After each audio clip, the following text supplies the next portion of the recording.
মধুমাস জ্যৈষ্ঠ আসতে আর কদিন বাকি।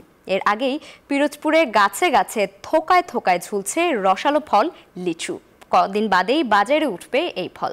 উপকূলীয় এই জেলায় এক ফসলি জমিতে ধানের পরিবর্তে লিচু আবাদ করেছেন অনেকেই। তবে এবার প্রখর রোদ আর তীব্র তাপপ্রবাহের কারণে দানা তেমন বড় হয়নি। তাই ফলন ভালো হলেও ন্যায্য দাম পাওয়া নিয়ে শঙ্কায় আছেন চাষিরা।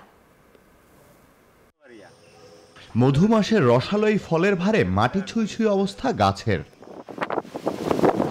পিরোজপুরের নাজিরপুর উপজেলার তারাবুনিয়া গ্রাম নিভৃত এই পল্লীতে দুই সহোদর হংসুপতি মিস্ত্রি ও হিমাংশু মিস্ত্রি 2007 সালে তাদের 5 একর জমিতে চায়না 3 ও মুজাফফরপুরি জাতের লিচু বাগান করেন। প্রথম বছরই সাফল্য পান তারা। তাদের দেখে এলাকার অনেক কৃষক ধানের আবাদ বাদ দিয়ে করেছেন লিচুর বাগান। গাছ আস্তে আস্তে যত বাড়তেছে অত ফলন আস্তে আস্তে বাড়তেছে।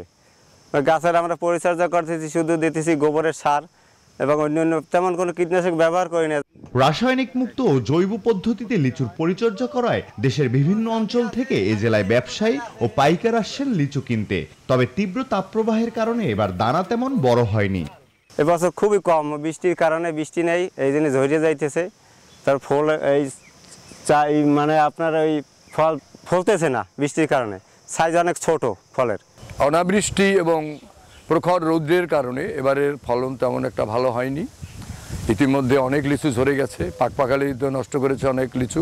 পিরোজপুরের মাটি ও আবহাওয়া লিচু চাষের উপযোগী হওয়ায় আগামীতে এই অঞ্চলে লিচু বাগান আরও বেড়ে যাওয়ার সম্ভাবনার কথা জানিয়েছেন কৃষি বিভাগ। সাম্প্রতিক সময়ে পিরোজপুরের চাষিদের মাঝে লিচু চাষের একটা প্রবণতা দেখা যাচ্ছে। এই মাটিতে লিচু আরও সম্প্রসারণ করা যায় সে বিষয়ে আমরা উদ্যোগ নিয়েছি এবং চিন্তাভাবনা রয়েছে এটি আরও বৃদ্ধি করা যায়। জেলার 3 উপজেলায় 55 হেক্টর জমিতে এবছর লিচুর বাগান করা হয়েছে। Desk report, news 24।